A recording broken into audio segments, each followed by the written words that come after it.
pray. Almighty God, the creator and ruler of heaven and earth, we beseech thee to inspire and guide on our actions, so that we always walk in the path of justice, love, and charity to one another. Help us with thy grace to do only those things that will promote the unity, peace, happiness, and prosperity of Nigeria in general, and Lagos State in particular. Amen.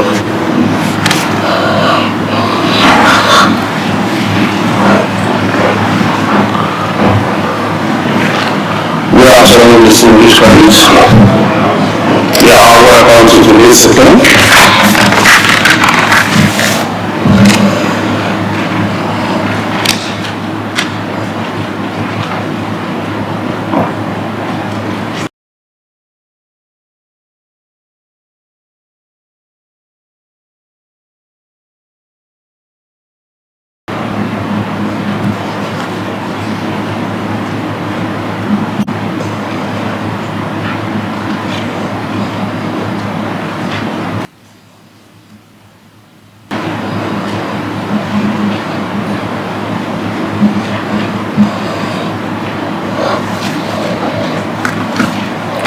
Let us quickly go through the food stamp proceedings of Thursday, 22nd April 2021.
Ojú ìwé kọkàndínlógún lé lọ́ọ̀dún.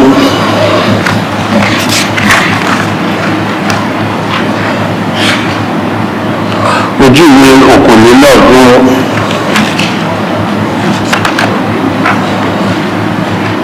Ojú ìwé kẹkànlélógún.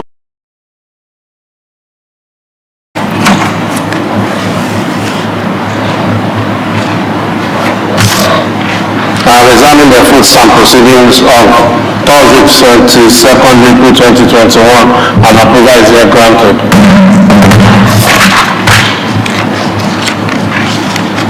Any message from the governor? Right, Honorable Speaker, distinguished honorable members, there is no message from the governor. Any other message? There is no message, sir. Petition? None, sir. Matter for the public importance?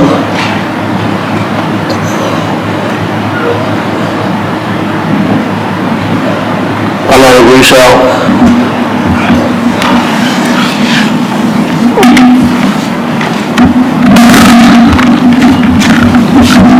Thank you, Mr. Speaker. afternoon, Mr. Speaker. Good afternoon, colleagues. Mr. Speaker, there's a matter I would like to bring to the notice of our House. I'm sure we have all heard it and we're monitoring it. It is with respect to the strike by JUSU and PASA. Permit me, Mr. Speaker, to step back a bit. The Constitution of the Federal Republic of Nigeria, 1999, as amended, last amendment done, this particular amendment done in 2018, provides for autonomy of the judiciary and the legislature in every state of our federation. Mr. Speaker, further to that, in 2020, there was an executive order by the President of Nigeria that states that do not comply with this section of the Constitution, that the Accountant General of the State of the Federation should deduct such amounts from the funds of the state and pass on to the respective arms of government. Mr. Speaker, PASA, which is the Parliamentary Staff Association of Nigeria, and JUSU, which is the Judiciary Staff Union of Nigeria, embarked on an indefinite strike, starting theirs on the 23rd of March, while JUSU joined on the 6th of April, stating that until this autonomy is obeyed by the state government, which is autonomy of the judiciary and the legislature, and compliance with Order 10, that they will not back down. PASAN went further to request that the Fund Management Committee bill be signed into law by the various state governments. Mr. Speaker, what is the discourse? This discourse is about democracy. The tenets of democracy talks about checks and balance, independence and interdependence. If two arms of government are tied to the apron of one arm, and you have to go cap in hand to that one arm to collect funds, how will they act without fear or favor? How would they be able to check oversight, for instance, the legislature oversighting the executive and the judiciary upholding the rule of law within that state? Mr. Speaker, it goes beyond just the money. It is actually about the operation of full-fledged democracy. Mr. Speaker, it will hinder the ability of these arms of government to function if they don't have that autonomy. And as a matter of fact, the governors of all the states of the Federation swore to uphold the same constitution for the people. So even irrespective of the Order 10, the governors are supposed to have obeyed that constitution because that is what they swore to upholding. Mr. Speaker, I don't understand the fears of executive governors. The amount the state judiciary and the state legislature will collect is what is in the appropriation law. They are not going to collect anything more than that. But why do you want to not give them unfettered access to their funds? Mr. Speaker, I want to commend you, I want to thank you, that in Lagos State, we have been enjoying full autonomy. When the law was passed, when the Constitution was amended in 2018, I remember vividly that you directed that the budget of the judiciary in Lagos State be placed on first-line charge. And for the past 3 budgets, that has been the case. Lagos State as a whole has also been enjoying, Lagos State House of Assembly as well, has also been enjoying some level of autonomy from time immemorial. We would like to commend the governors, various governors of our state, starting from Ashwaji Bola Ahmed Tinubu, for ensuring that the legislature in Lagos is and has been free. Mr. Speaker, you even went ahead during this budget session to direct that all agencies, bodies of government that we have, via our state laws, placed on first-line charge, like the Auditor General's office, the Public Procurement Office, be placed on first-line charge. And the state government has been doing that. Current Governor Babajide Sanwo-Olu, had been implementing that to the letter. Mr. Speaker,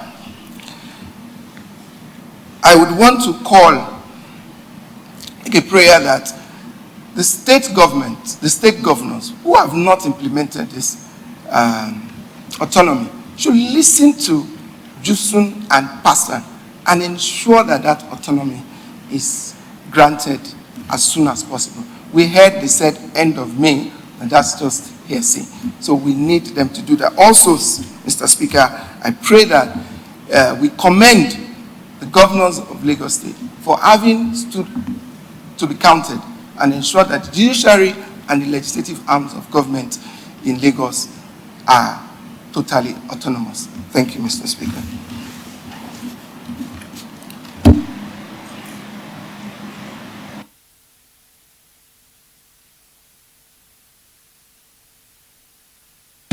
Thank you, the Right Honorable Speaker. Good afternoon, dear colleagues. Mr. Speaker, allow me first and foremost congratulate Lagos State once again for being a landmark state in making sure that true democracy is instilled in the country called Nigeria. Mr. Speaker, I would like to commend you and a host of others who made sure that autonomy for our legislative arm and our judiciary is actually made possible. I'd like to say that the strike action being taken over by the Jusun and Passan for the implementation of the executive order is actually legitimate, and it is on all grounds. I'd like to support and throw my support to what the striking people are doing. I am hoping that as living examples to other state assemblies, Mr. Speaker, that we can also join them in solidarity to show that indeed this is how democracy should be done. We should not only be taken as people doing it, we should also join our voices and make it be heard, which is why I commend Honorable Yushao for this matter, and to say, sir, that however it has been, this is the year 2021. It leads to the weakness in the legislative arm and the judiciary.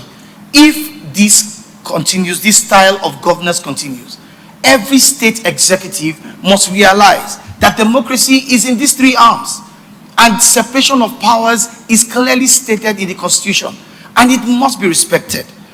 This is my call, that any state government, and to push every state assembly who is suffering from this scourge to make sure that they also join their voices in making sure that this autonomy is granted forthwith. Thank you very much, sir.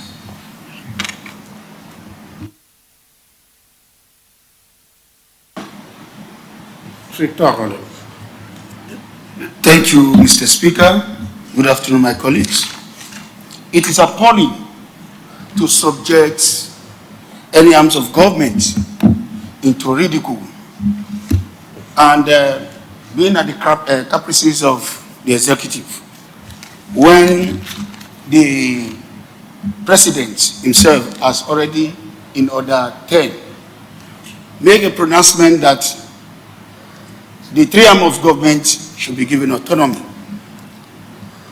There is nothing bad in what the president has said, and he has put a caveat that where the state government or the state governor refuses to do otherwise, then the Accountant General of the Federation should go ahead and deduct from source. There is no lacuna at all. It is only for us and for the federal government to activate that aspect of that order. That caveat is to activate it. Whatever it is that they have said, Section 81 sub 3 and Section 121 sub 3, they are the same. And what he's saying is that they should any amount that is accrued as a credit should be deducted and given to the heirs of each of the arms of government, which is the head of courts and the clerk of the house, which is the head of the legislator. But it is appalling when we now see that some of the state governments, they didn't want to accede to what the federal government has said. And they are now dilly-dallying to make sure that things were not in tandem with what the federal government has put in place. Sir, permit me to read from the executive order. The President's executive order authorized the Accountant General of the Federation to deduct from source the money due to the legislatures and judiciary of states from the monthly allocation of states whose executives fail to grant financial autonomies to the other two arms of government. This settles it. I rest my case, sir.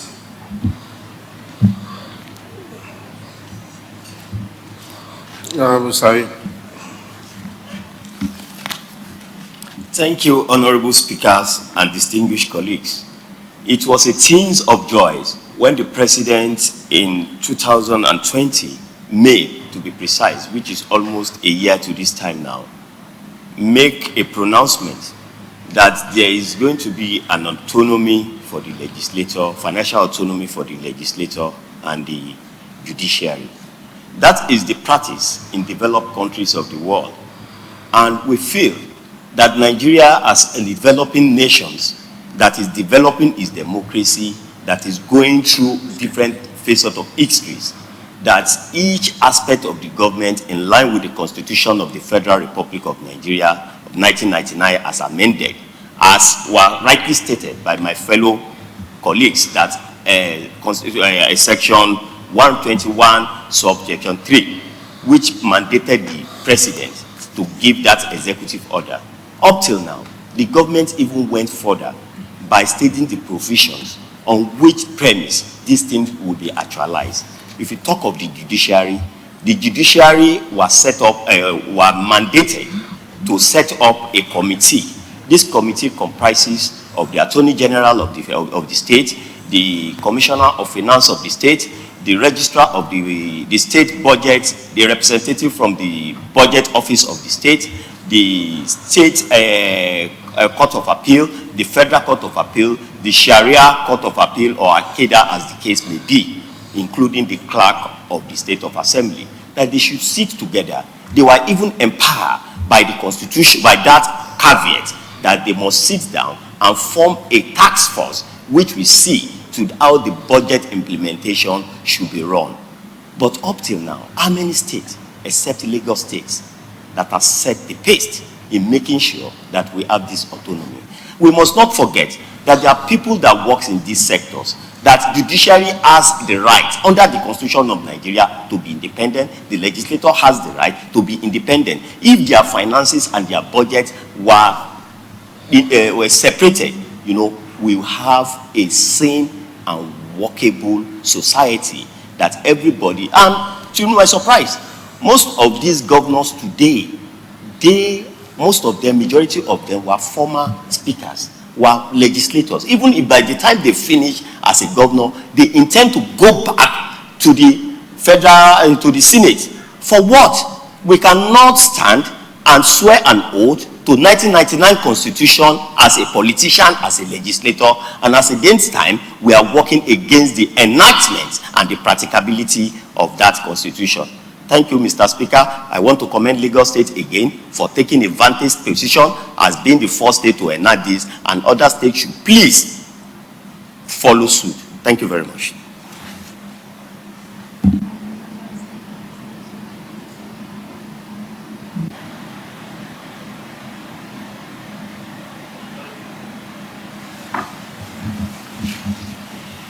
Thank you, Mr. Speaker. I am looking at this matter from the angle of the provisions of the Constitution, which enables each state to have appropriation of the fund to be expended by any government in each fiscal year. The budget of any state consists of the budget of MDAs, budget of the legislature, and budget of the judiciary. Once the budget is signed by the governor of each state, the budget becomes operational. So it is illogical for each of these arms of government to have its budget approved by the assent of the governor to the appropriation and not allowed to spend the money as budgeted, as appropriated. The time we had witnessed this was during the time of the military era, when legislature is subsumed under the executive. In fact, it doesn't even exist. But with democracy, everybody that comes to power swear by the Constitution to protect the provision of the Constitution. So the governors of the states in Nigeria, except Lagos State, which is flowing very well with the principle of separation of power to the latter, and which grants the legislature the right of its budget. Mr. Speaker, it's unfortunate that the strike has been on for quite a time now, and the governors of the affected states are not looking at the impact of this on the economy and the welfare of the people. With the courts shut down, a lot of people are suffering. Those that will have gotten judgment, and entitled to their freedom are not. And of course, the legislative practices are curtailed in the affected states. And as well as that, representation of the people is affected. And of course, the economy is on the whole affected. Mr. Speaker, the person that raised this matter has commended the state government, Lagos State government, and that shows that Lagos State is really democratic in its dispensation. The Constitution does not make any arm of government subservient or does subsume it under each other. It only granted separation of power as well as independence of each arm and interdependence of the arm by the various provisions. No provision says that the budget of the legislature or the judiciary should be treated in a manner not appropriate. To this extent, Mr. Speaker, I will be supporting the person that raised the issue that the governors of the affected states that are yet to hit the provisions of the Constitution and do that which is normal, to follow suit and copy what is happening in Lagos State, where the legislature is enjoying financial autonomy. It would affect nothing about them, but I think it's just a matter of ego. Thank you, Mr. Speaker. Honorable Surajah. Thank you, Right Honorable Speaker, distinguished colleague. I think the real definition of separation of power is autonomy. And Nigeria, as the giant of Africa, who has sustained democracy for over 20 years, there is reason for us to prove ourselves as a good example to other countries in Africa. Each arm of government is an institution, and that need autonomy to run the activities of each institution properly. I want to join the other colleague who has spoke well about this topic to make sure that other states that fail to comply with the directive of the Nigeria should try as much as possible to cooperate with the decision of the Federal Republic of Nigeria. Honorable Makinde.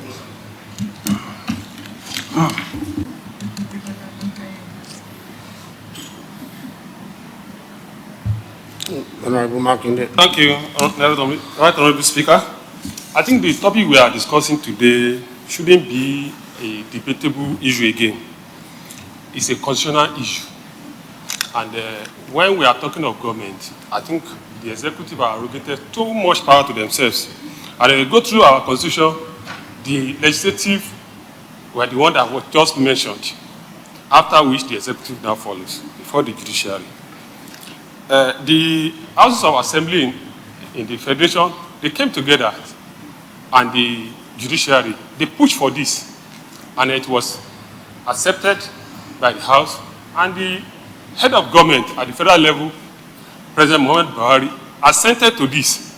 Aside from that, they now came up with a kind of executive order, and for any state now to now jettison such a kind of a rigorous effort of some people is an affront to to the population of to the residents of Nigeria.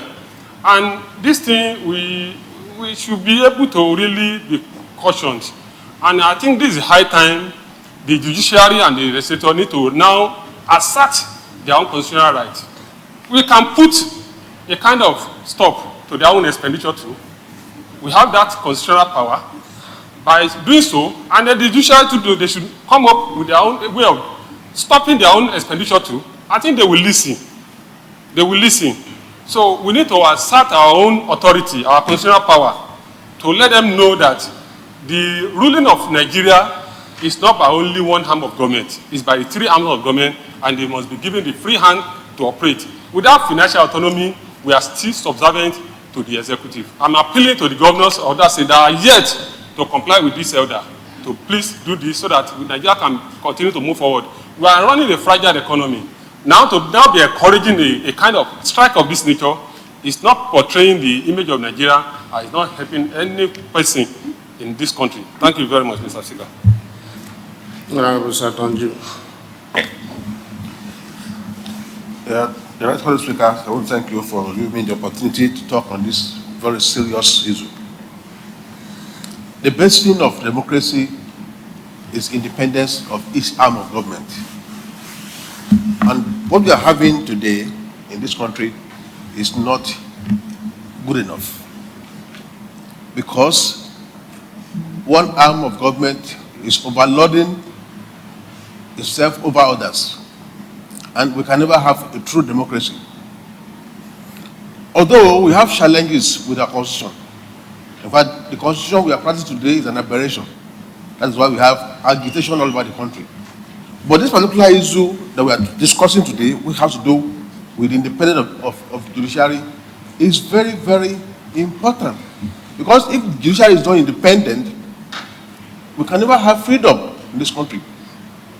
We remember what happened in recent past in the United States when the immediate past president did not want to leave office. But because of the independence of various arms of government, he had no choice but to leave. But as you go by the executive arm wants to overload itself over the judiciary, and if you have the fund of that arm of government in your custody, of course they are not independent. You can actually influence them. So we are encouraging this thing is a very good thing. Thank God in Lagos State we are enjoying freedom. The three arms of government to a great extent are enjoying freedom. But we want to encourage all the other states to practice this. But the bottom line, sir, is that we must change our constitution. The constitution is lopsided against the true freedom. Even though a particular section of it mentioned this, that the three arms of government are independent. In the true sense of the word, what we are practicing is not a true federation. So I want to urge the states and to encourage them to free the judiciary, free the legislative arm of government by giving them what is due to them. Thank you, sir.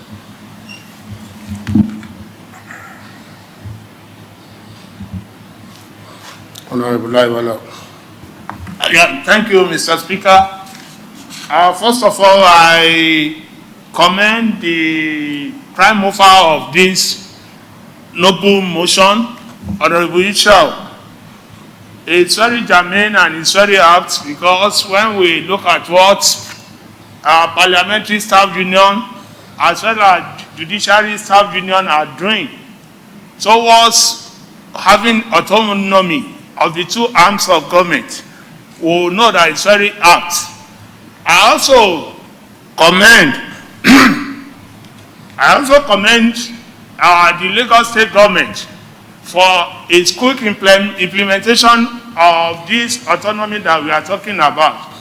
I praise and I salute the courage and the tenacity of the Right Honorable Speaker, because it was during your period as the chairman of Conference of Speakers that this particular issue came, and you rigorously and you gallantly fought and you won the war for the state. We thank Lagos State government for the implementation, but it's sad that other states have not implemented this. For separation of power to be properly implemented, you and I know that the three arms of government have to have the autonomy. But when this is not happening in Nigeria, we will say that this is an aberration. And Mr. Speaker and my colleagues, we need to rise, we need to fight against this. The fact that we are enjoying that autonomy doesn't mean we should not fight for others. So that's why I'm supporting the Jusun as well as PASA in the effort to make sure that this autonomy is properly implemented as entrenched in our constitution. Mr. Speaker, sir, I turn Honorable Ishao to ask that all the state government who have not implemented the executive order 10 should do so immediately, so that we will practice true and proper democracy. Thank you, sir. Thank you, Honorable Speaker. I also join my colleague in adding my voice to this matter. I want to say this with due respect that the agitation has started, and that is what we need, and that shows that there is a development on the matter. Why I'm saying this is that the parliament itself, or the judicial arm, does not just fly from the blue. It was as a result of agitation and fights. Over the years, the military has made Nigeria their own image.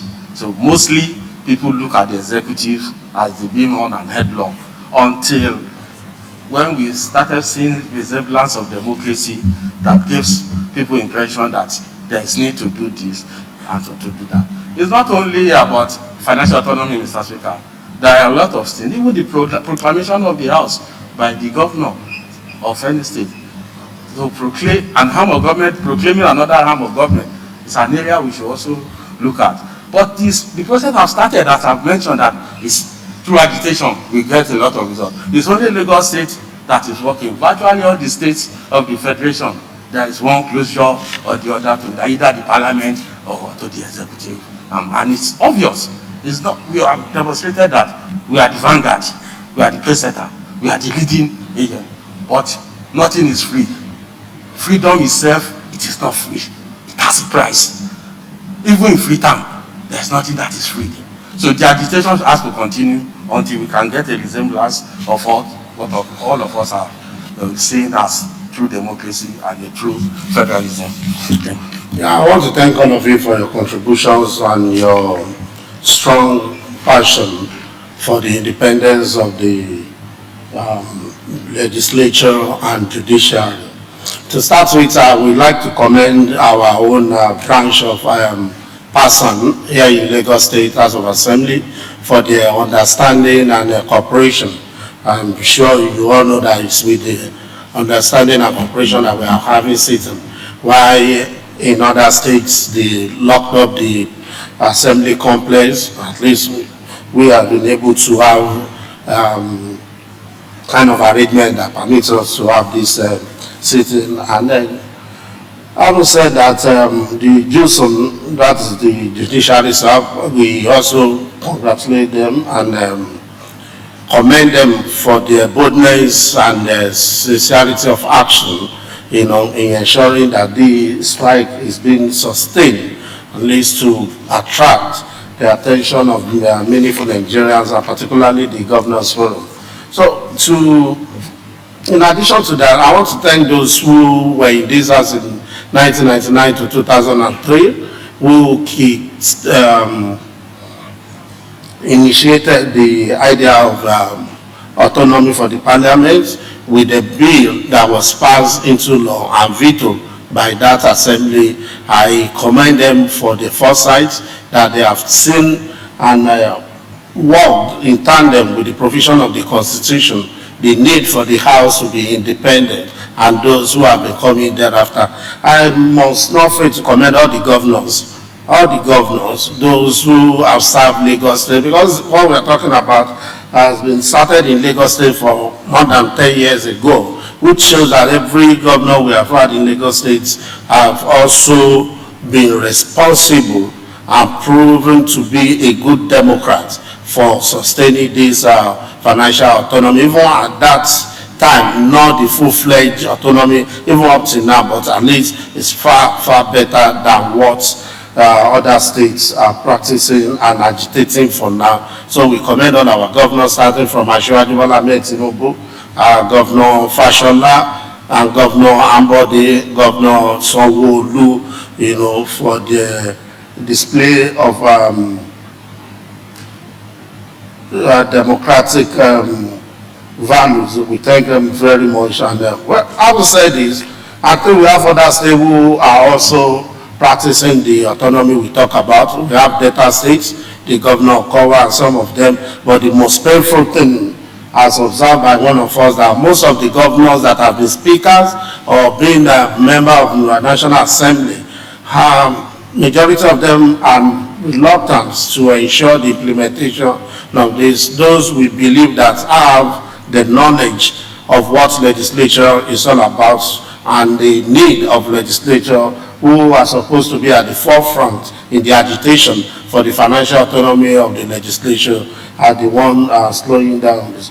Most of them, we talk about restructuring, we talk about evolution of power. I think it starts from here, from each state. If it is difficult for an executive of a state to share powers with other arms of government, then I wonder the reasons or the interest in clamoring for restructuring and devolution of power. The devolution of power should start from home. We should be able to display it from home, from each state, that the devolution of power and restructuring we are talking about is in practice and is well practiced successfully. So if you have not done that, I think it's difficult to start calling on federal government to share power with the state government. Let us utilize the opportunity we have. Let us use it to serve our people. Let us use it to protect the interests of the people. Because when you talk about democracy, you talked about the parliament, because the parliament is the representative of the people. And where we don't have parliament, that means there's no democracy. So we appeal to the Governors Forum that they should try as much as possible to start implementation of this financial autonomy. I'm aware that they've had meetings with the Conference of Speakers. They are making arrangements, and also we should not delay. And that arrangement must not be a half measure. It must not be something that we do today and tomorrow we come back again to start another agitation. So we should do everything in totality. They must implement to the last. So we appeal at the prayer of the prime mover that we should call on the governors and commend our governors. I think that is the prayer. Well, I agree with you that we should call on the Governors Forum that they should speed up the implementation. Whatever the meetings they are having, they should speed it up, and they should put everything into consideration in agreeing with the parliaments. They should put everything. We don't want to have measure effort. Something that we do in half measure, and at the end of the day, we have to come back again and start agitation. And also call on the houses of assembly in Nigeria that they must employ that political will. As said by somebody, the Constitution gives all to the House of Assembly. We have the power of the purse, we have control over the purse, we have all that, which means we pass the budget, we dictate what to be spent. Then we should not find it so difficult to now earmark for the parliament what we believe will be sufficient. But because of lack of political will, because of lack of that independence.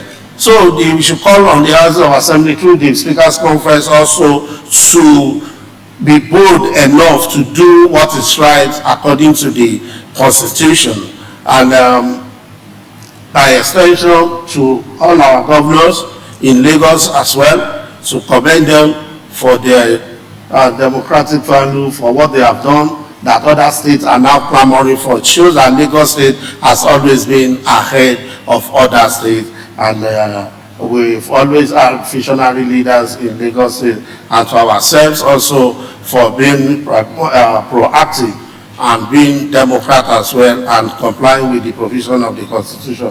So I join the rest of you to support this motion. I think with this, okay, we must not leave the Johnson person out of it. So we should write both of them also, commending them for their boldness and their good intention to have democracy deepen and sustain democratic institution in our country. So, you cannot come up with it.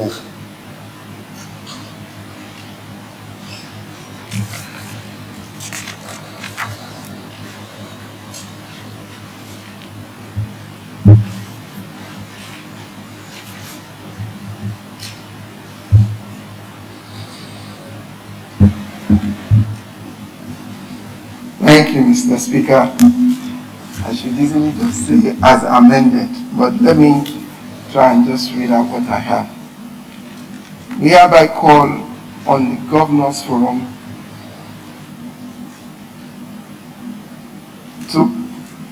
what I have already.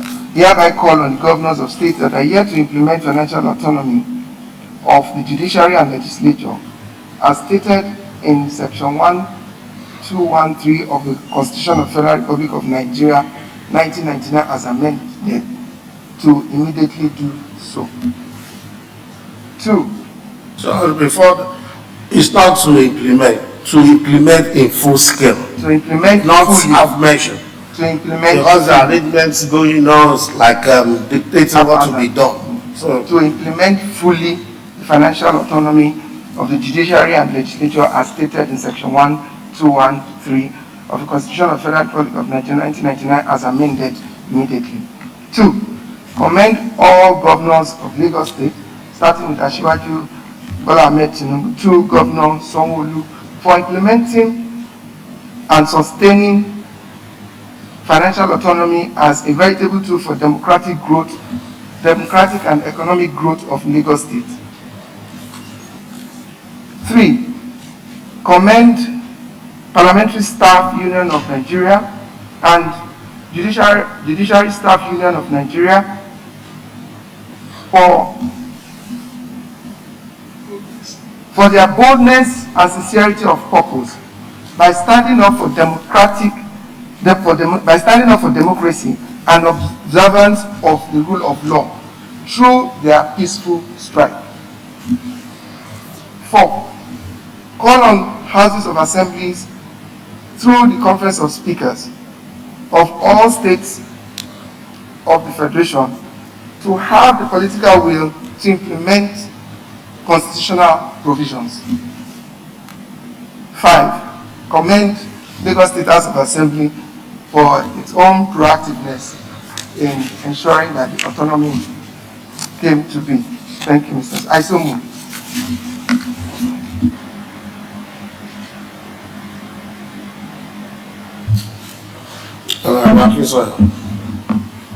Thank you, Honorable Speaker, Honorable colleague. I rise to second the motion as moved. All in favor say aye. Those against nay.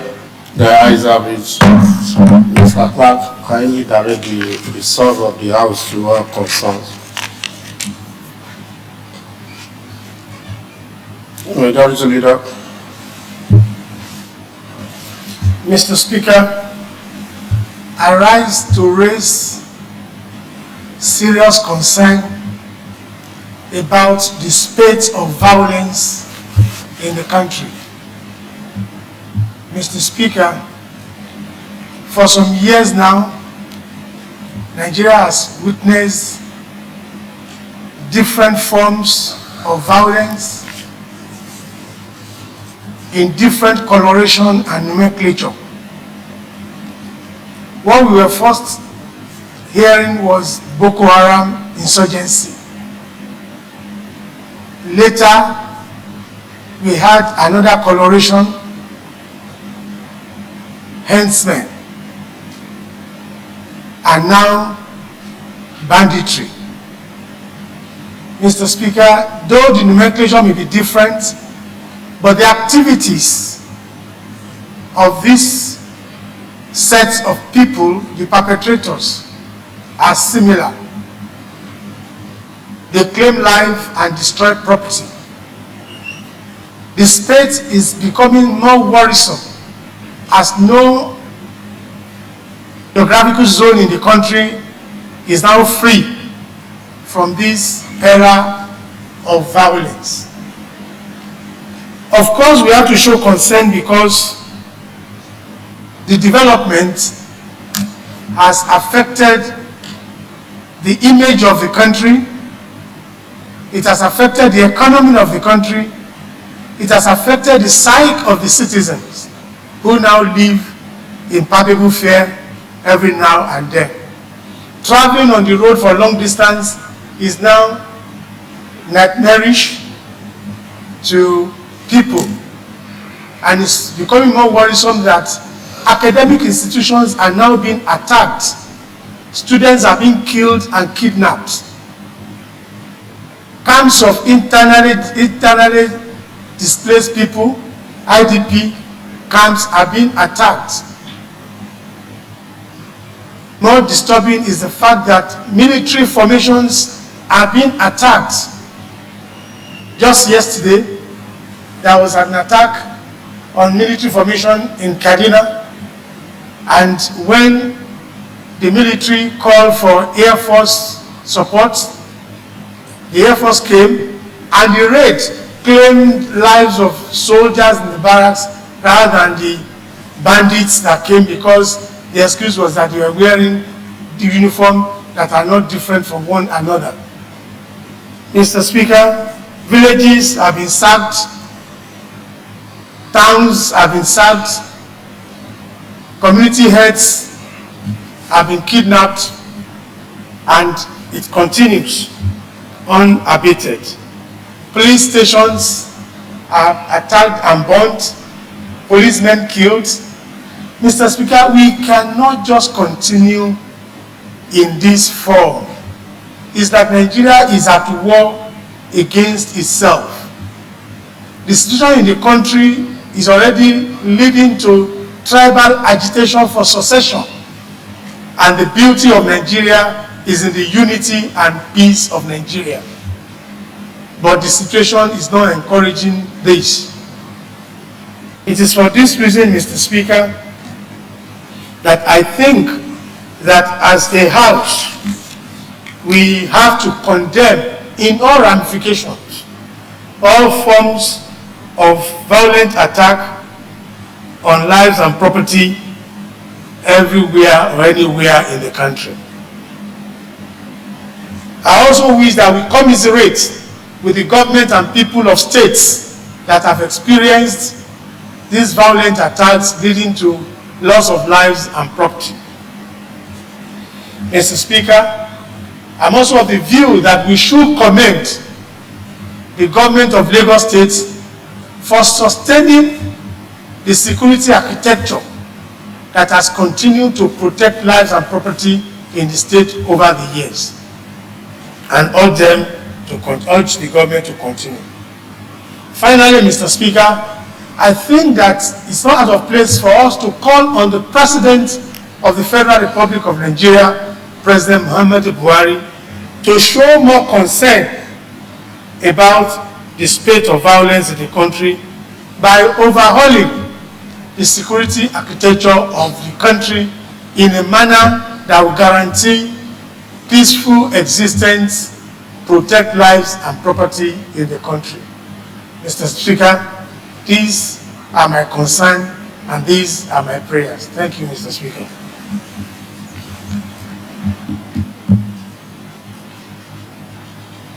Honorable, Thank you, Mr. Speaker. Good afternoon, Mr. Speaker, my colleague.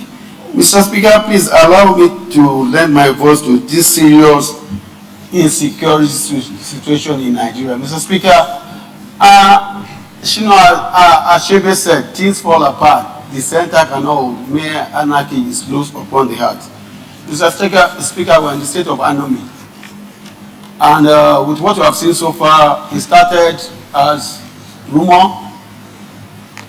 Boko Haram started about 8 years in Nigeria now, but they started from Sambisa Forest. Today, they have moved to Kaure. Kaure is a town in Niger State, very close to state of power, Abuja. It's about 2 hours drive from Abuja to Kaure, very close to Suleja as well. Mr. Speaker, if about 1,000 women were abducted, over 149 pregnant women, and about 500 older people in a place very close to Abuja, then Abuja is not safe. If Abuja is not safe, there's nowhere that's safe in Nigeria. Nobody is living in Aitowa. We are all vulnerable to this banditry, kidnap, abductions, and the likes. Mr. Speaker, it started from the north. It got to the east. It's now in the southwest. There's a town called Igbo town in Oyo State. Their farm produce were destroyed. The cows destroyed the farm produce, and from there it entered Oyo State, from Oyo State to Ogun State. Ogun State, if you are going to Ogun State, I need to get police protection because you don't know what will happen on the road. From Ibadan to Ijebu, you dare not pass through the old road. And at the same time, Mr. Speaker, yesterday, as if Lagos was immune proud to now, it happened simultaneously in 2 locations, Lekki and Ugben area and Ojo. I was watching the video clips where the students were crying, shouting for this man destroying properties and car vehicles in the face of police and soldiers. So what happened? A lot of things are gone under. And Mr. Speaker, I remember when President Buhari was canvassing, he talked about 3 basic things. First, security. Secondly, revamping the economy. And thirdly, corruption, eradication of corruption. But in a country where there is no security, which is at variance with Section 14(2)b of the 1999 Constitution as amended, that says, inter alia, the essence of governance is for the welfare and security of the people. When we cannot live and sleep very well, everybody is living in abject poverty, Mr. Speaker, and there's no way you can talk about insecurity and you are expecting foreign direct investment. It can never happen. They are all seeing it all over the world that Nigeria is not safe. We living in Nigeria, we are not safe. We are living in abject poverty. Our children cannot go to school without being protected, probably by police escort. Then what are we talking about, Mr. Speaker? It has got to yield that when we look at the president, he's a professional man, he has military background. I don't know what is happening in Nigeria today, that he cannot use his experience and his background to resolve the problem. I'd expected a well-coordinated military support. But where one is in the course of defending others, now destroying themselves, then it leaves a lot of discord thinking. Mr. Speaker, it is like Honorable Agumari said, we need to rejig our security infrastructure. The security infrastructure cannot meet the reality of the day. And again, in Chad, we have problem of succession.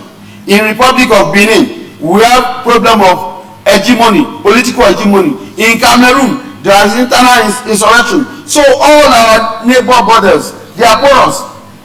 Day in, day out, they bring in ammunition. We don't know our number in Nigeria. It's a fact. The people in Lagos lately, we have foreign people elements and local support. Because when you go around, you see people who don't know, they don't speak English, they don't speak Hausa, they don't speak Yoruba. You keep asking yourself, where are they coming from? And when you see the ammunition they are wielding, compared with what our own soldiers and our own police has, there's no way we can effectively control them. So, Mr. Speaker, I want Mr. President, as a clearing call, to address the state of the nation on issues of borders and security.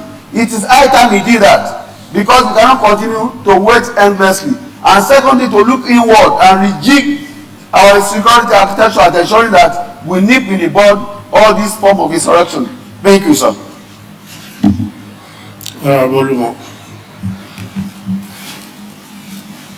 Thank you, Mr. Speaker. This matter of security is very, very important. Mr. Speaker, it's a matter of time for we to get to where we are currently today. Some time ago, when Muammar Gaddafi was still taking charge of Libya, and after his death, there were debates that what's going to happen after the death of Muammar Gaddafi. Who actually is the lord of the Sahara deserts.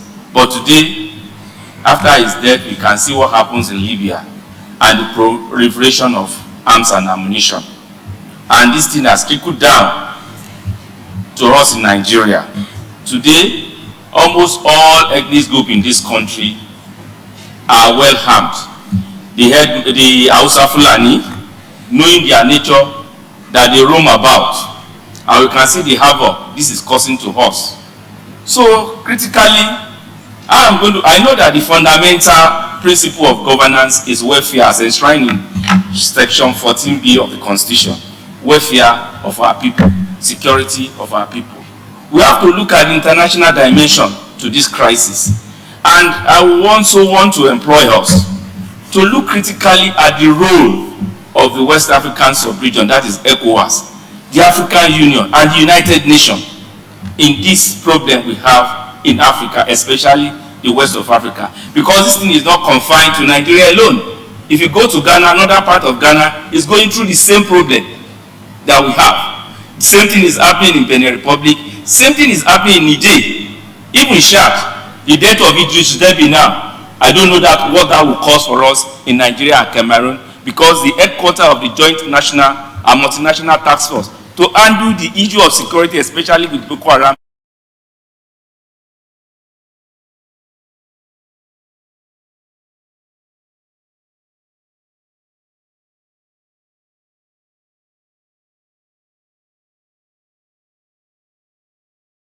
Because Nigeria is in crisis, Nigeria always leads from the front. It is now for us to seek for their own assistance to put their expertise into place. I want to also say one thing. In March in Kano, during the 69th Colosseum of Asiwaju Bola Ahmed's birthday, our leader, the national leader of our party, talked extensively about this issue of security in Nigeria.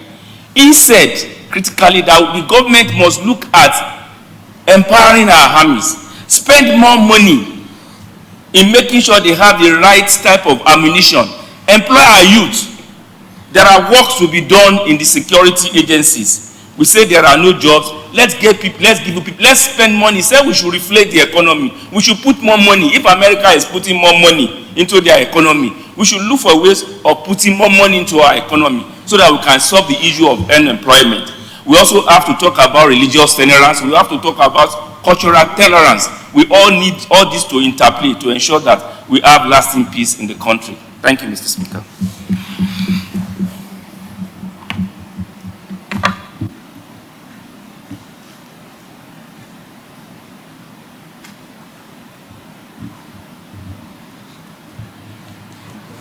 Honorable Holland.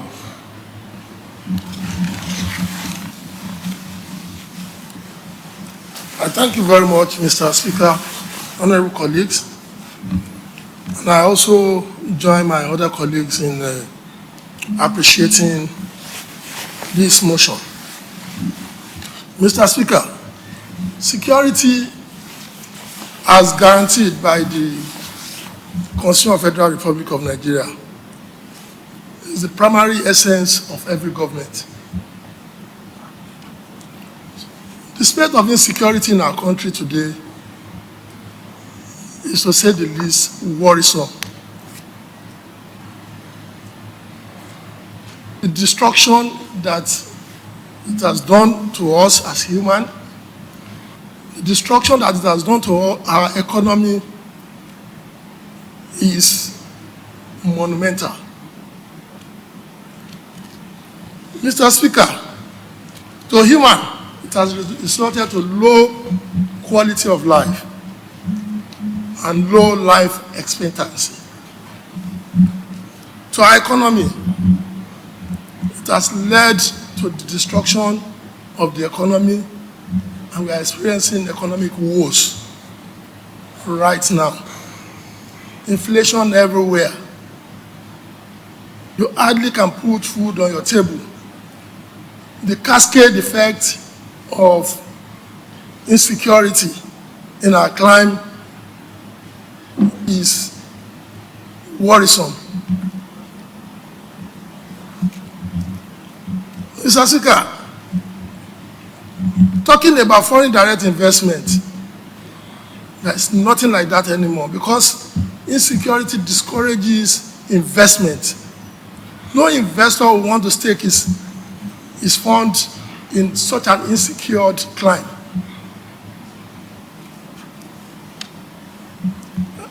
Lagos State is also not insulated. We are actually vulnerable. Even though we are trying our best in terms of, securing our state, we are vulnerable. And we must seriously look at this by also reinforcing action on securing our state. We recently passed a law, this Amotekun law. I don't know what is happening to it. We must activate that law. The government of Lagos must activate that law. The Yoruba will say, Ombo, I want a dead day. If need be, we will weaponize our Amotekun and give them training in the realm of intelligence.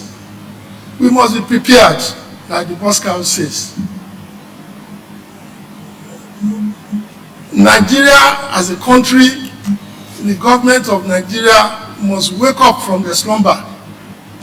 People are dying in monumental proportion every day. When you tune on your television or your radio, it is gory experience, unpleasant experience every day. This is worrisome, Mr. Speaker. We must do something in harness. Thank you, sir.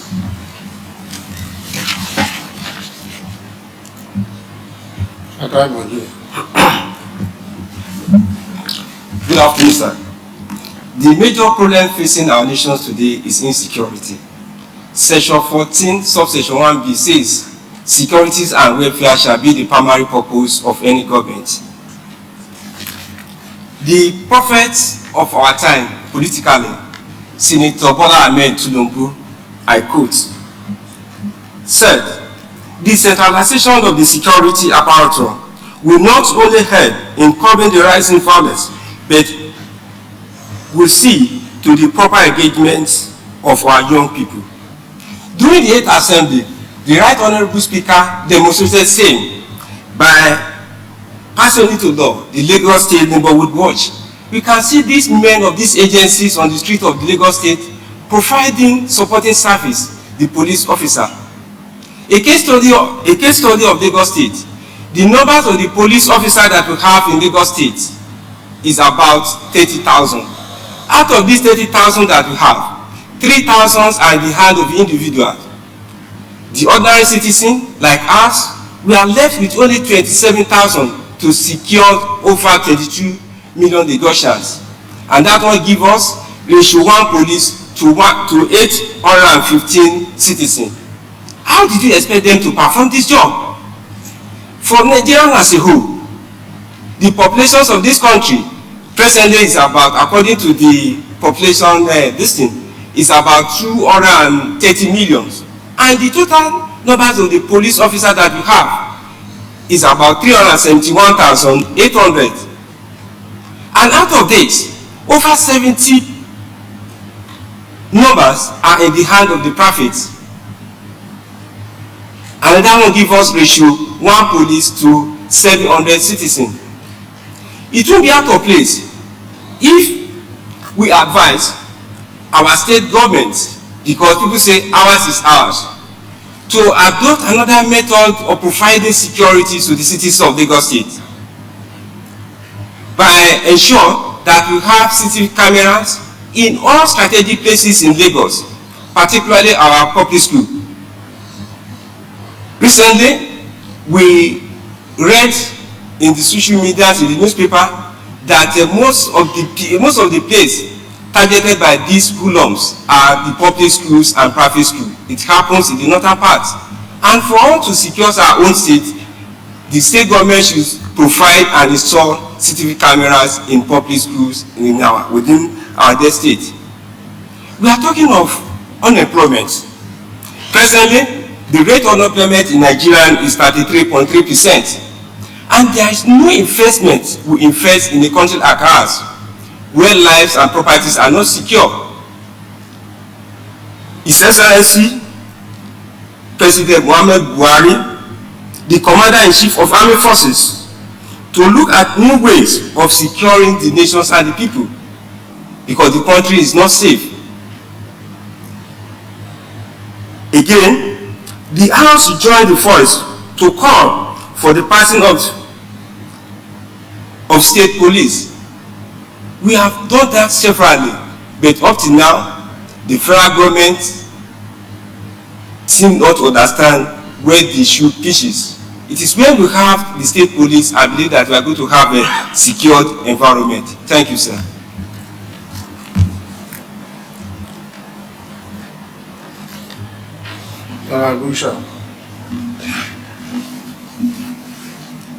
Thank you once again, Mr. Speaker. I would like to commend the mover of this discourse, Majority Leader, with respect to the insecurity in our state. The feeling of insecurity is palpable. From north to south, from east to west, nowhere is safe. There is tension in the land.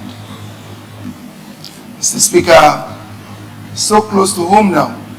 Yesterday, like one of my colleagues mentioned, last week my area was boiling. Lekki was boiling. And yet we seem not to have any solution. The worst part of this is the Nigerian police, who is supposed to provide security for us, for every citizen of this country, seems to be overwhelmed. They have become helpless. The norm today is you find a group of people chasing police. Chasing police. They have become victims themselves. You have policemen, when they see there's this riot now, they change clothes to mufti and they get out of the place. This is a big problem. Even though we have gallant men and women among them, something is wrong. Even the army is overstretched. The army is all over the place trying to fight wars, also doing some local internal security activities, even though they are not supposed to be doing that. But what can we do? The federal government of Nigeria must find new ways to tackle this problem. It is very paramount. We can't continue like this.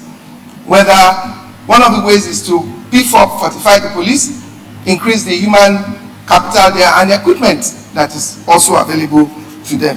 However, security and welfare of the people is the primary objective of government. Government at all levels, including state government. I must commend the Lagos State government for what we have been doing so far. But notwithstanding, Yoruba will say, we have to do more in Lagos State. We need to do a lot more. We need to look for instance, increase, I know it's in pipeline, but this is the time to do it, increase the manpower of our neighborhood safety corps men. We need to equip them more. We need to further fund our Lagos State Security Trust Fund to equip our security apparatus, including the police. The state government must call on private sector donors because they also donate to this body, to this fund. This is the time to be counted. During COVID, they did a lot. They gave us a lot. And this is the time also to do something like that. So we need to do something with respect to that. We also need to continue giving incentives to these security personnel. They are putting their lives on the line. So we need to encourage them. We need to continue to motivate them. We also need to increase our data collection with respect to our LSHA. It must be front line now so that we can know who is in Lagos. I agree with my colleague here that says that the smart city should take off where we have the CCTV within the community to see what is going on. But not just that, even if you see the person on video, if you are not able to track the person, it becomes a problem. So in addition to that as well, I want to say that, well, I have a bill that I'm working on which has to do with CCTV in private, public organizations like petrol station, supermarket, on the streets that they are on. They should be able to put camera on there where security agents can can call on later. In addition to all what the mover of the motion has said, I think these are things we need to encourage our states to do. Thank you.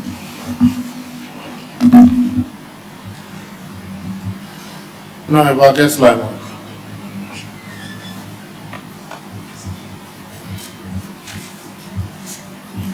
Thank you, the right Honorable Speaker.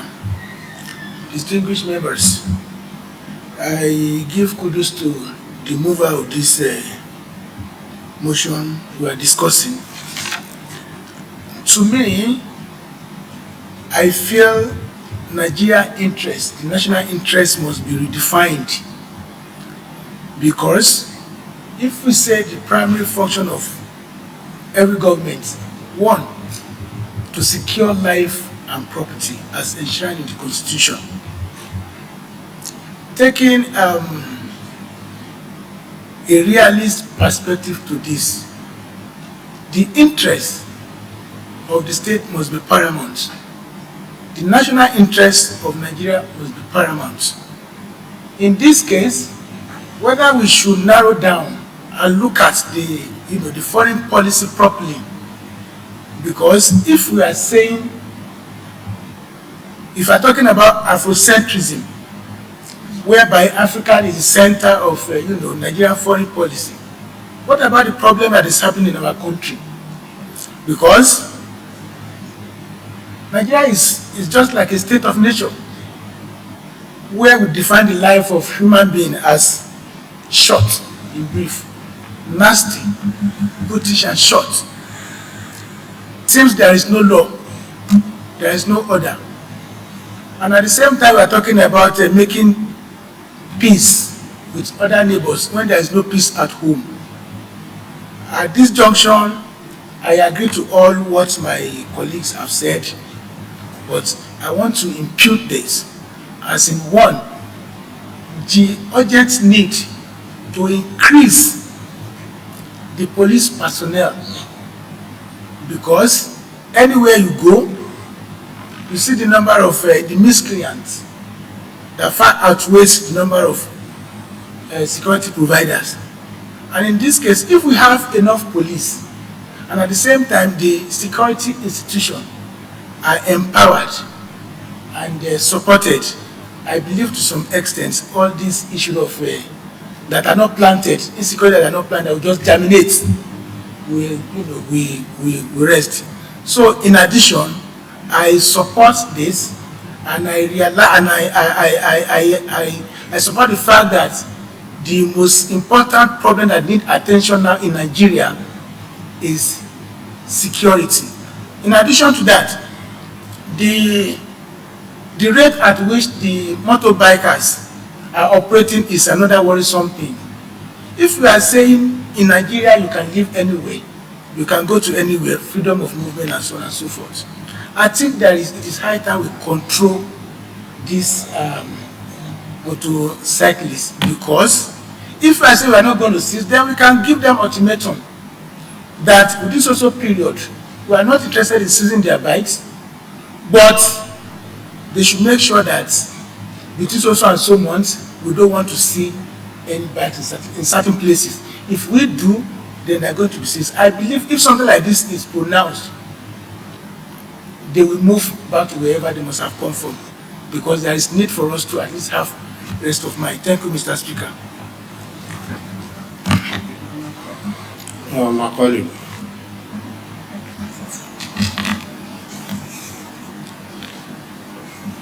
Thank you, Mr. Speaker, for giving me the opportunity to speak. Mr. Speaker, I'm really emotional now, but I'm trying my best to put myself together.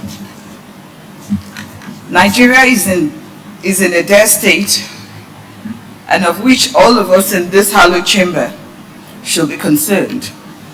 Things are spiraling out of hands. We're currently degenerating to the state of nature, which Thomas Hobbes, the British philosopher, described as nasty, brutish, and short. It is time to rejig our security apparatus.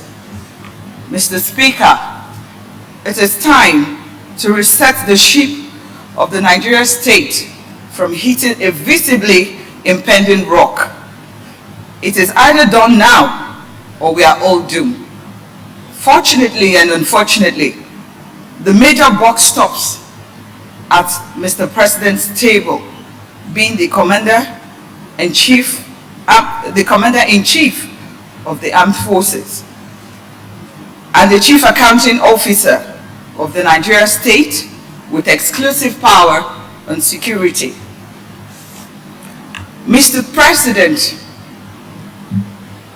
I don't know if I should call him former general or I don't know, Commander-in-Chief of the Armed Forces,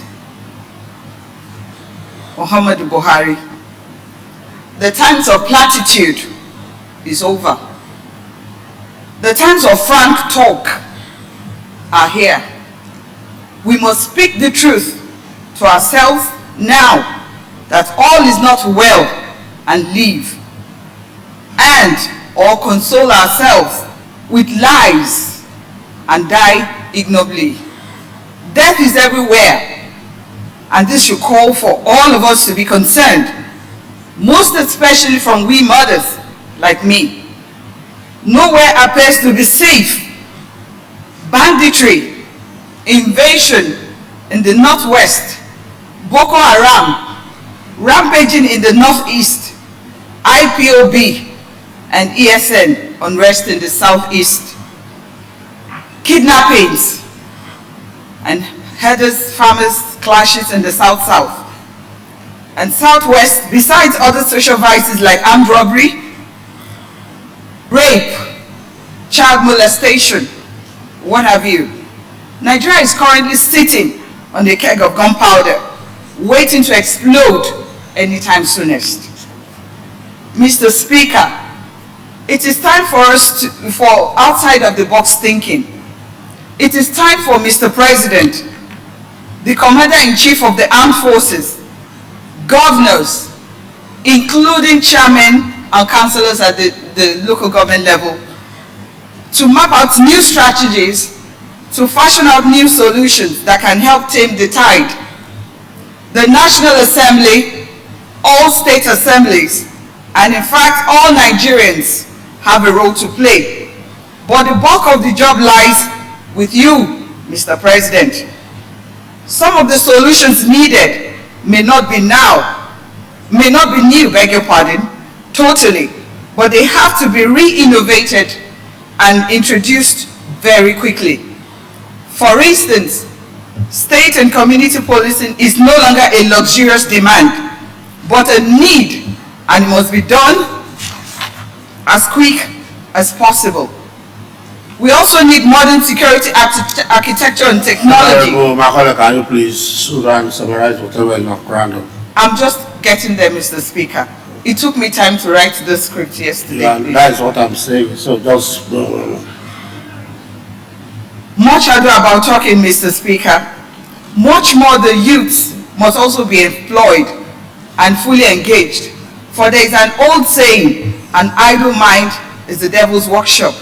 Employment must be provided for them, and those engaging in businesses be given enabling environment to operate through incentives and grants. Mr. Speaker, finally, I'd like to end my message today on the need for prayers from all Nigerians to God to save our land. For the secret to all success or failure in life is failure to pray or failure not to pray. It is on this note I hereby call on you, Mr. Speaker, Right Honourable Speaker, to allow all of us members of Parliament and the people perhaps in the gallery to rise up and pray for Nigeria in the spirit of the holy month of Ramadan, and also as patriots for the love and solidarity to the peace and unity of our great country, Nigeria. With your kind acceptance, Mr. Speaker, that we rise in one accord to recite the second stanza of the Nigerian national anthem. Thank you. All right, Thank you once again, Mr. Speaker, to allow me to contribute into this discussion. Mr. Speaker, there is a Yoruba maxim or a Yoruba saying or adage that says, Tebarile to bantu Oma libe kutidaba. Suffice to say that now Oma le tindaba, we forget to do what we need to do at the time we're supposed to do what is expected. He said, what, sir? Go ahead. Okay, sir. And one of the things we forgot to do is to read meaning, to understudy what will happen in the future. Those people that bring us together under one umbrella, they have good intention. And that is why history put it on the map that in 1978, when the coat of arms was given to Nigeria, then and there, you have the flower, the coat of arms standing on the flower. We have the motto of the nation that says unity, peace. It is beautiful. But the intention was good. But later on, can we say that there is unity, there is peace and tranquility when that section 14, subsection 1 has broken down irreparably? Mr. Speaker, we are talking about what happened Boko Haram issue. Let's go to what happened recently in Imo State, where we have the government seats, the government seat of power, very close to the defense at the back, and the prison very close to the government seats, very, very close. And at the end of the day, the miscreants were dancing, beating drums for almost 2 hours before they now strike. And now went to the prison, release everybody. That is cause for concern.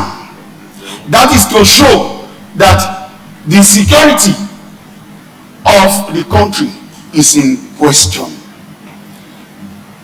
Again, sir, the students were killed. People are being kidnapped. And at the end of the day, we were still doing nothing. It gives in that instead of us to have innovation, to scramble for innovation, to be able to better this country, then we are living in fears for survival. Mr. Speaker, what the insecurity has done to this nation is one, disruption of our economic activities, decimation of consumer confidence, decrease in foreign direct investment, because most of them have left this country. Most of those people that are supposed to add value to our economy, they've gone to other neighboring countries. The struggle for personal survival undermines innovation and loss of lives and properties. Mr. Speaker, it is on this note that I join Honorable Lowo and the Majority Leader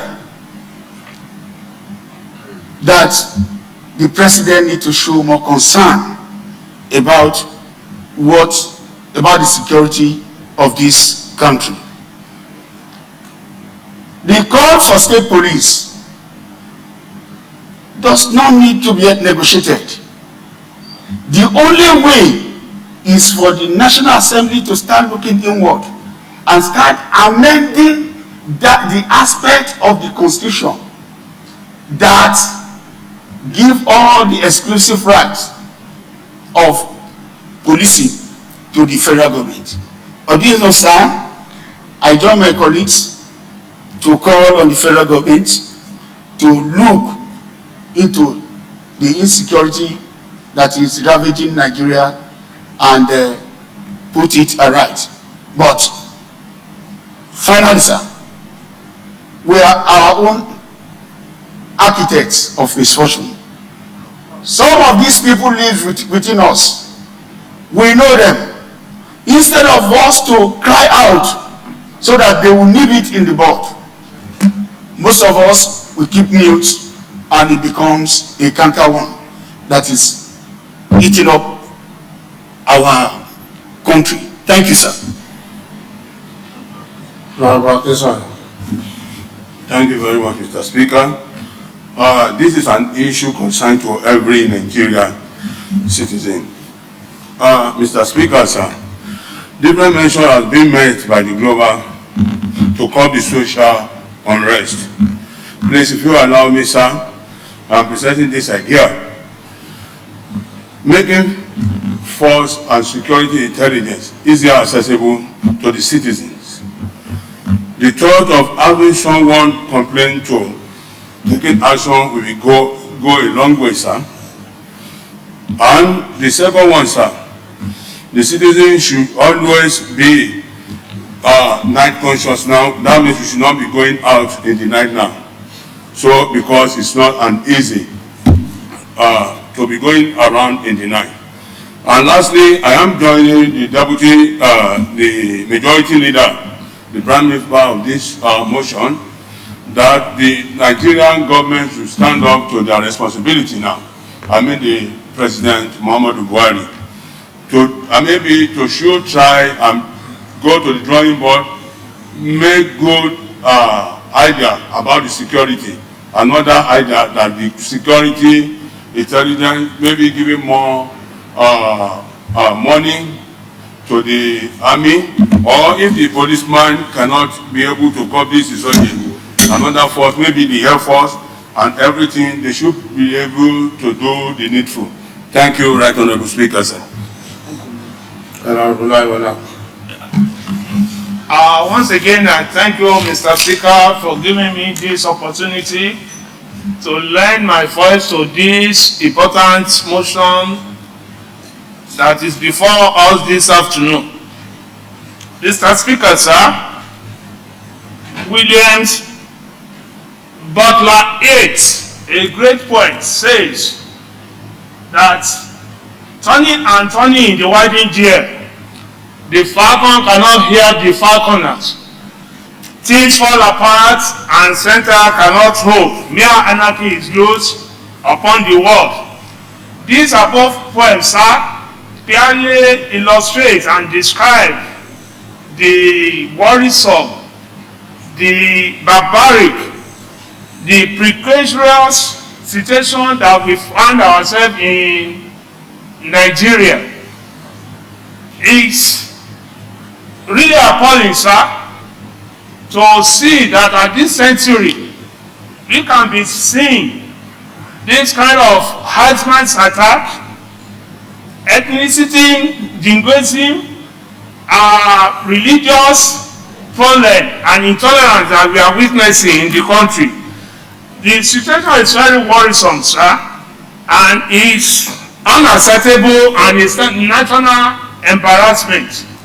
And a right-thinking Nigeria will join the clarion call that we need to make sure that we rejig our security architectures.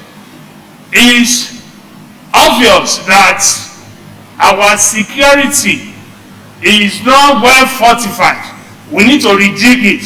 Secondly, sir, the issue of economy, we need to reinvigorate our economy. And the employment issue, it should be of a concern to all Nigerians. Behold, a graduate of 10 years, 15 years, that is not meaningfully employed will definitely join the banditry.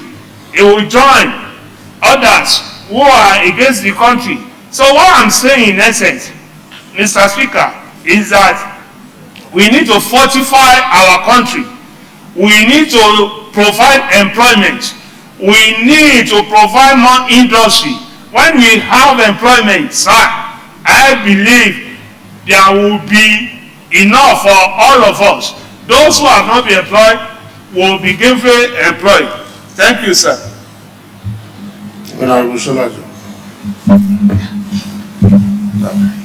Good afternoon, Mr. Speaker and my colleagues. The major causes of the insecurity in Nigeria, my colleagues have said a lot, but I want us to look at the few ones that I have with me here that, Mr. Speaker, if you have electricity in Nigeria, we could have able to reduce a lot of insecurity in Nigeria. And apart from that, if you look at our borders, there's two colors in terms of the illegal arms and ammunition that just came in through the borders. And prevention, if you look at about 3-4 months ago, towards December ending last year, at our board at our airport where the security apparatus in Lagos airport authorities impound about 3 to 4 containers loaded with ammunitions. Mr. Speakers, what is the security officers are doing? And before they could be able to impound this type of containers, what of the other areas, particularly north? And apart from that, my colleagues have mentioned the employment based on the government cannot employ everybody. But all the companies that are supposed to produce goods and services in Nigeria, they have left Nigeria because of electricity. And apart from that, Mr. Speakers, there's a lot of things that we're supposed to do that we refuse to do it, even from the government, from the individuals and parents. Let me give a scenario. There's a man that's retired with 4 children. The man have retired, the 4 children are graduates, and there's no single job. And the numbers of the children that were born today, they are refused to learn.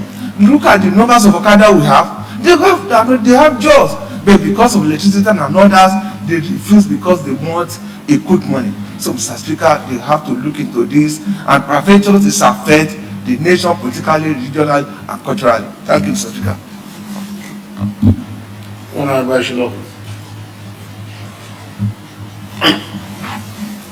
Thank you, Mr. Speaker. I also want to thank the majority leader for bringing this security issue to the fore, and also distinguished colleagues for their exhaustive deliberation on this issue. However, Yoruba will say that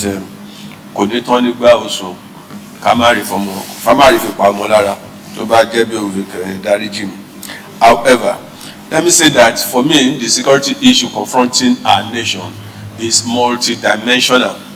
It's both local and it has also foreign components. The local component of it is the Boko Haram, the banditry, which is mainly due to the wealth of the nation, the untapped wealth of the nation, mean gold, uranium, that people are now exploiting illegally in some parts of the north. And this prompted some wealthy and foreign individuals to harm, as it were, certain elements so that they could exploit all these foreign foreign natural resource of the nation. Also, like people had mentioned, we also have militancy in the south, and also in our climb here, we are confronting so many things: armed robbery, the issue of Okada, the deliberate disobey of law of the land. The foreign component of it is the infiltration, as it were, of ISIS and ISWAP into Nigeria, and this is a very dangerous trend because they come with a lot of resources and a lot of arms and ammunition. In confronting this, I think so many countries, they've risen up from such situation and become great. We should also take the bulls by the horn and provide solutions to all of these issues. One, there is need for a security summit in Nigeria as we speak, which must start from the various states of the federation. Like we have identified, what is confronting Lagos is different from what is confronting Niger, and that is also different from what is affecting Zamfara. But however, all of these are security issues. By when all the states will have this, they can also have the National Security Summit, where all of these can be identified and also solutions provided. There is also the need for us, like our leader, national leader mentioned, for a massive recruitment into the security outfit in the nation, either the Nigerian Army, the Nigerian Police, Air Force, Navy, and what have you. It has two advantages. One is the fact that you will have taken away, as it were, the source of recruitment of all these terrorists or people who cause security issues. Secondly, it will also give them employment, and they can also live a very good life. There is also the need for us to also appeal, as it were, to developed nation to sell arms, ammunition, and military hardware to Nigeria. It is no secret. It is no secret that the Nigerian government, either during Jonathan or Yaradua, or even as we speak, are having various issues in procuring, as it were, military equipment for the use of our nation. And if they don't sell legally to us, and all of these terrorists are having access to these highly sophisticated weapons, it might be very, very difficult to confront them. So we appeal to them to sell the arms and ammunition to us. We will also appeal to them to also share, as it were, security intelligence with our nation. However, we must not depend, as it were, only on them. We must confront this hydra-headed security issue in our land. Thank you very much, Mr. Speaker.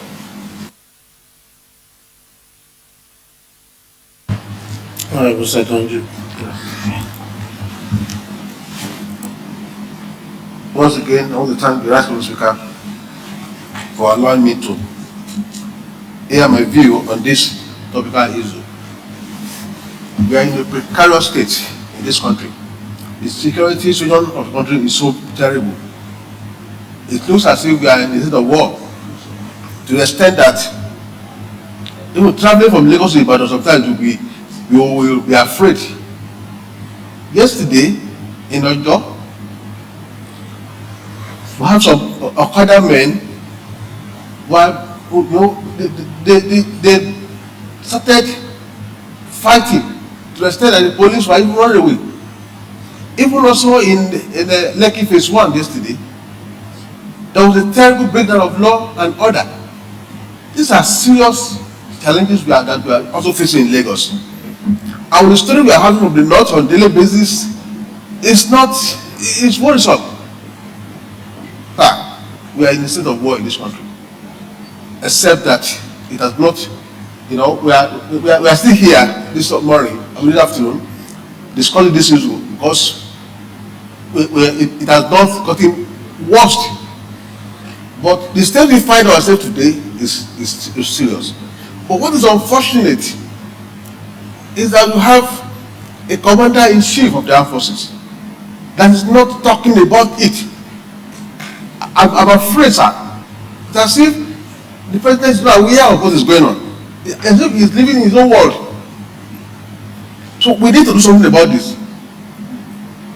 A situation whereby the police headquarters was attacked. The police headquarters.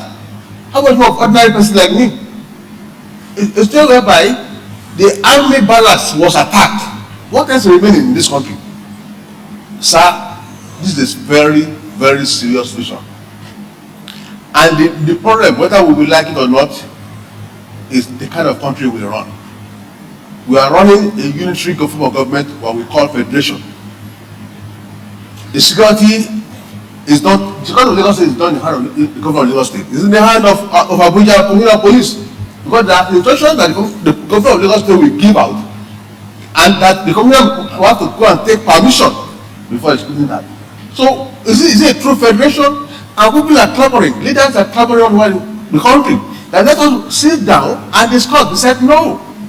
Those that are saying no, because they are benefiting today, they are not thinking of Nigeria of tomorrow.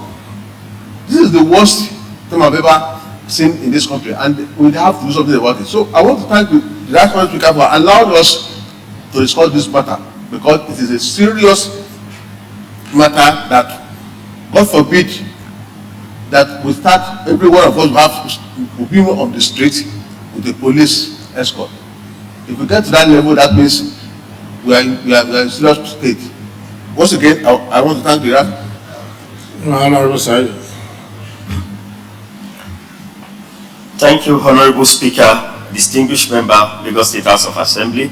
I want to lend my voice to the germane issue brought up by the Majority Speaker, Honorable Agunbiade. I listened to the news and all the papers in Nigeria this morning. The news was fastidious.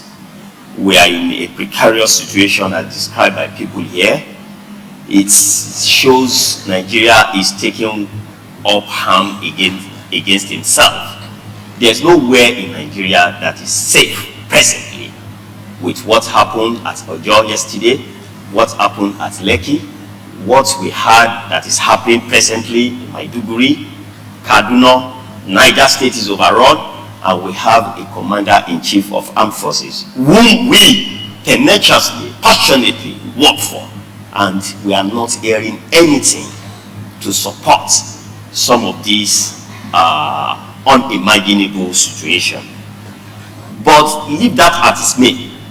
I don't want to believe that we are hostile in Nigeria. I don't want to believe that we are lazy in Nigeria.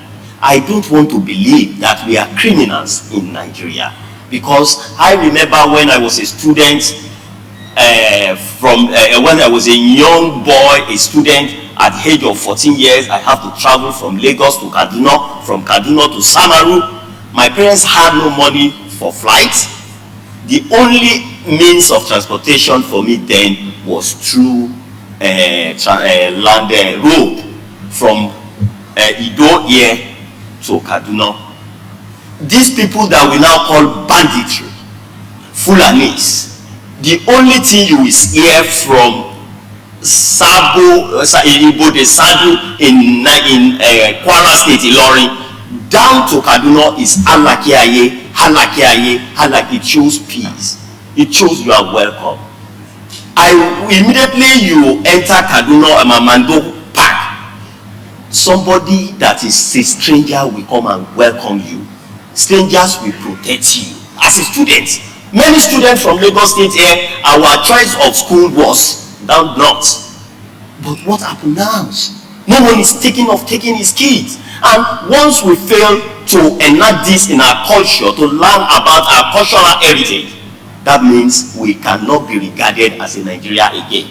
It shows we cannot no longer tolerate one another again. It shows we lack understanding of who we are as a nation.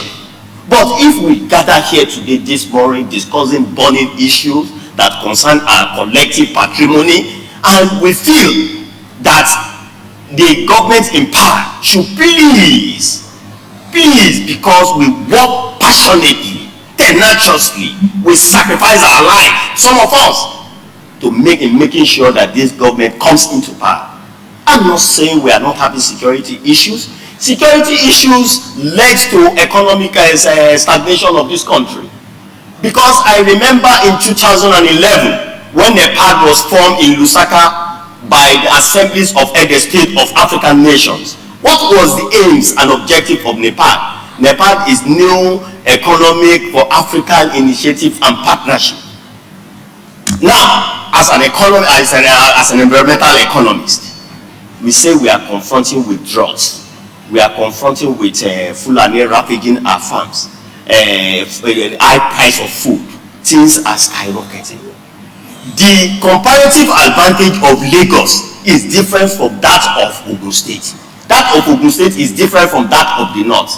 But the government of African countries entirely they drew up the beautiful plan and they put it under the dustbin. The beautiful plan was that a section of African nations will be in charge of human capacity development and technology, which was South Africa. A part of Nigeria will deal with agriculture.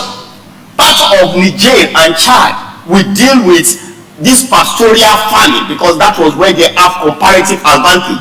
Our leaders in Africa are not addressing this. You can see what happened in Chad some weeks back. We see what happened in Niger some weeks back, and Nigeria is not in isolation.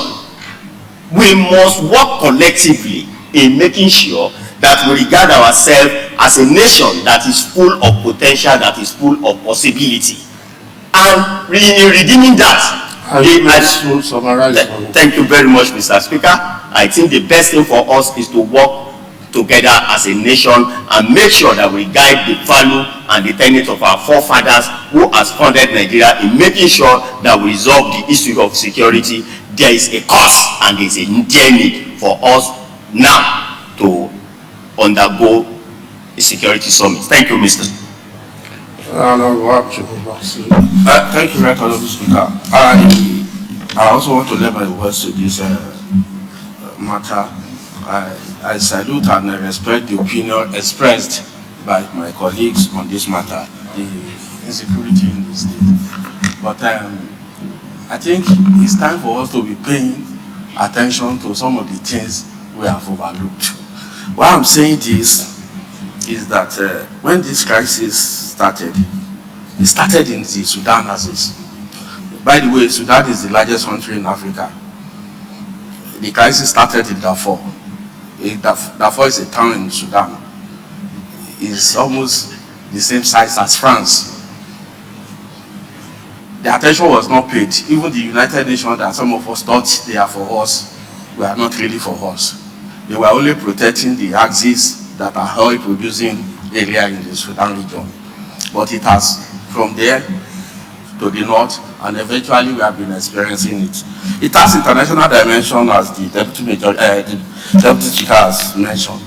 But for us in the immediate, it will be important to pay attention to the one that is affecting us. The influence and activities of Okada in our states now, with high population from Niger and Chad, is highly alarming. In fact, they are capable of overthrowing any government, the way I'm seeing them now.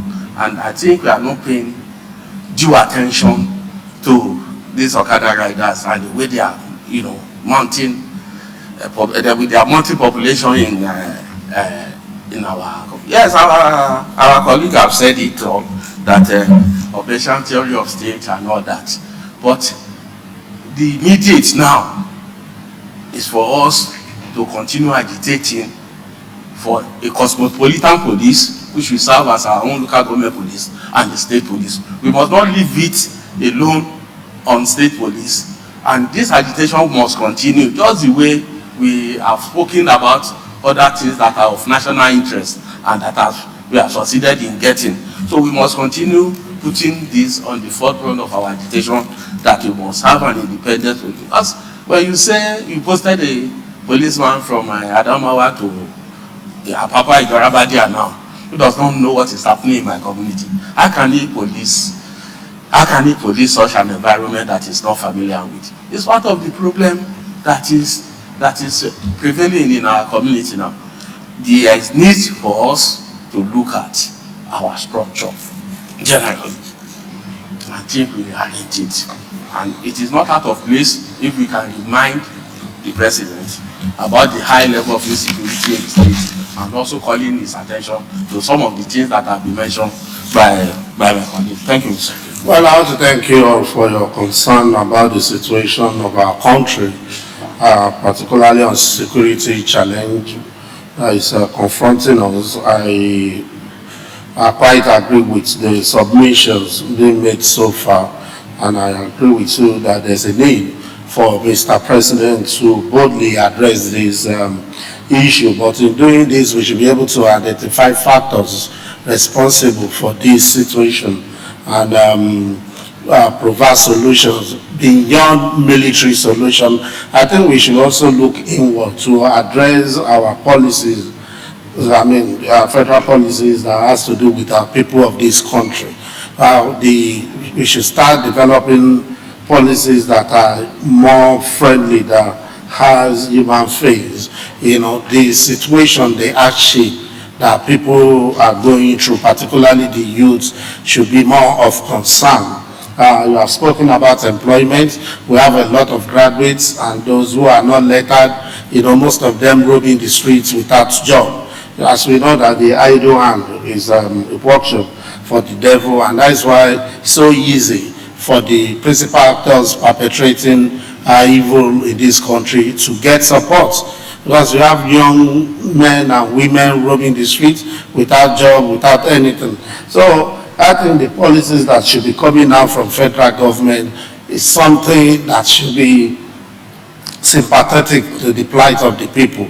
Like we have seen the advanced world that even the practice of capitalism and also they still make provision for people who are out of job, you know, where they get food, where they get allowances. But what we have been doing, I don't think it really makes sense where we give 10,000 to people who empower, what do we call it? 10,000 naira, 5,000 naira. We should do something substantial that we can rely on as a government, that we have done something persuasive enough to discourage people from banking on crime or whatever. So our policies needs to be addressed. And then we talk about restructuring. This has always been a serious discussion, and the advantages to the federal government, because more responsibilities will be given to the states, particularly issue of security. We talk about state security. We have been on this matter. If we have done this years back, I think this issue of insecurity would not be major as we are now witnessing our society. So many things that has to be done. And our national intelligence system should be of concern. It should be heartwarming. In a particular section of the country should not feel agitated, should not feel being denied. And this was given back to, you know, those who are calling for secession and all sorts. Our power system must be something of interest, you know, something that will generate loyalty from the citizens, where people naturally will have intention to support the country, to protect the country, even before the efforts of the military or police. But what we have nowadays, people talking Odua region, what do they call Biafra, and all sorts. This is what we are having, and there must be reason for that. So we need to sit and look at these issues so that we can address it. And mostly, it's all about federal government, it's all about government. So what we have before the federal government is two which are not getting reasonable attention. That is the reason the evolution of powers to states is so essential and paramount at this point in time. Our National Assembly, fine. I sincerely commend them for what they have been doing. They've been talking about this insecurity almost every day. But talking is not enough. Just talking always without result is like a dog barking. So they have to go a step further. We have to do something. Every day, there is no day you listen to news, you open a newspaper without story of people being killed, people being kidnapped, and also how long are we going to continue? So I think the federal government should start talking about restructuring. If it's going to be bit by bit, like the issue of state police is very essential, and economic development of states is also important. To allow most states to tap into resources within their custody is very important at a time like this, and the National Assembly should also be bold enough to do something important. Any aspect of the ministry, agency, federal ministry that is not performing, there should be a consequence. There should be a consequence. We can't continue like this. We can't. It is totally unfortunate. And back to the state. Fine, we are lucky that the situation here is not that volatile as being witnessed in other states, but we don't have to wait. We don't have to wait. We must take measures, put measures in place that will prevent such. And the most alarming one is about Okada riders, and the concerns that most of them are from other countries without identification. So we should call on the governor that the agency in charge of identification should start working on this. An issue of Okada, we need, I've always been saying this, the emergence of Okada is due to the failure of the government. Years back, there was nothing like Okada. We found ourselves in this situation because we failed to do what we were supposed to do in the past. So, but we must learn how to manage it. We must learn how to control it before it is too late. Thank God we still have a bill before us on real estate or something of that nature. If we have to create a law that puts it on landlords or property owners to seek for identification to be documented and deposited with our own security outfit. We should start thinking along that line, that you cannot get an apartment or you cannot get be a resident of an area without being profiled. So we have to do this, and I think we should increase the number of our security outfits in Lagos. We should start doing that and employ what we call artificial, so to encourage to help, because with that the number of personnel will be reduced. Somebody has mentioned having cameras in our schools and so many other things all around us to be proactive, to prevent what we don't want. We can't wait till it happens before we start running a task. We must always be ahead of every situation that we have perceived to likely happen in our society. May Almighty Allah continue to protect all of us, protect our nation, and guide our leaders right to take charge and find lasting solutions to our security challenges. Honorable Majority Leader, can you please come up with your prayer? And considering what we have said altogether. Mr. Speaker, it's like every contribution comes with a prayer, and the prayers are so numerous. But I've tried to abridge, and I hope my abridgment will make sense. Mr. Speaker, this House condemns the spate of violent attacks on lives and property in different parts of the country. Commiserate with government and people of states that have experienced such violent attacks that have claimed lives. Commend the government of the state of Lagos State for sustaining this security architecture of the state that has continued to protect lives and property.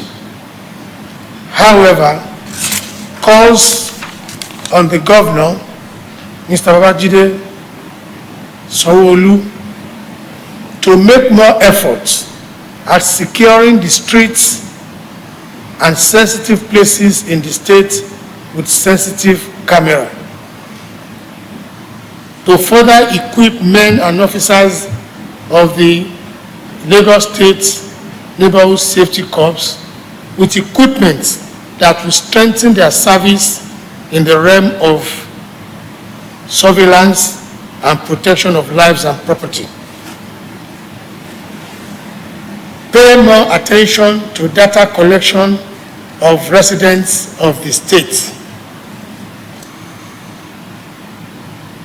Now call on the President of the Federal Republic of Nigeria to show more concern about the state of violence, of insecurity in the state by overhauling the security arrangement, current security arrangement of in the country to stem the tide of violence and restore peace to all the troubled states.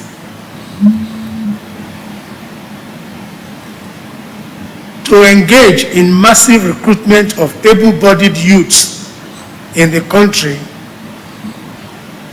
able-bodied youths in the security services of the country. To attend to calls for state police and restructuring of the country. And finally,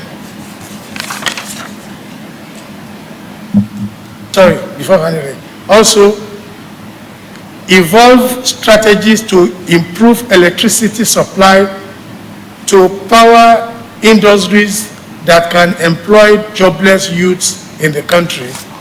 And finally, to call on presidents to liaise with leaders of other neighboring countries to encourage ECOWAS to address problem of banditry around the continent of Africa. Mr. Speaker, I so move. I would call on the governor as well. I don't know if you mentioned that. The governor, that the need for us to be proactive in the states. Okay. And finally, Mr. Speaker, the House calls on the governor of Lagos State, Governor Babajide Rajivashola. Babajide Sanwo-Olu. I'm sorry, Mr. Speaker. Babajide, something just flipped to my mind. I'm sorry. Governor Babajide Sanwo-Olu. Babajide said to be proactive. To be more proactive and about the National Assembly also to be more assertive in its resolution on matters affecting the security of the state. I so move, Mr. Speaker.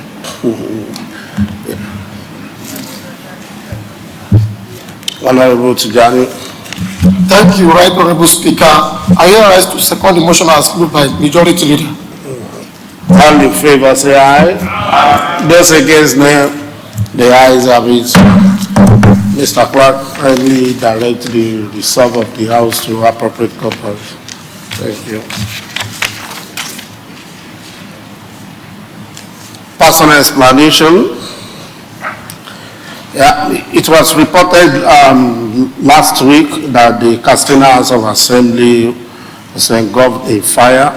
So I wish to direct the clerk to write a letter sympathy to the Castina House of Assembly, stating that the Lagos State House of Assembly identify with them in this hour of loss.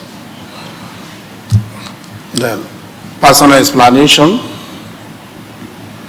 reports, no. Majority Leader.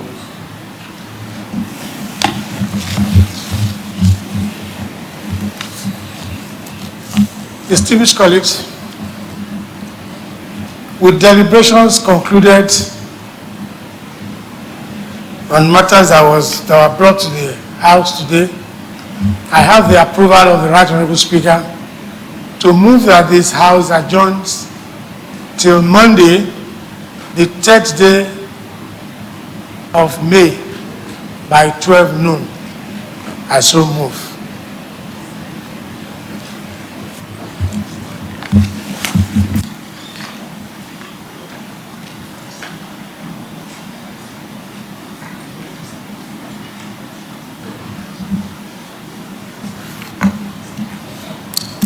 There will be a short meeting immediately after sitting.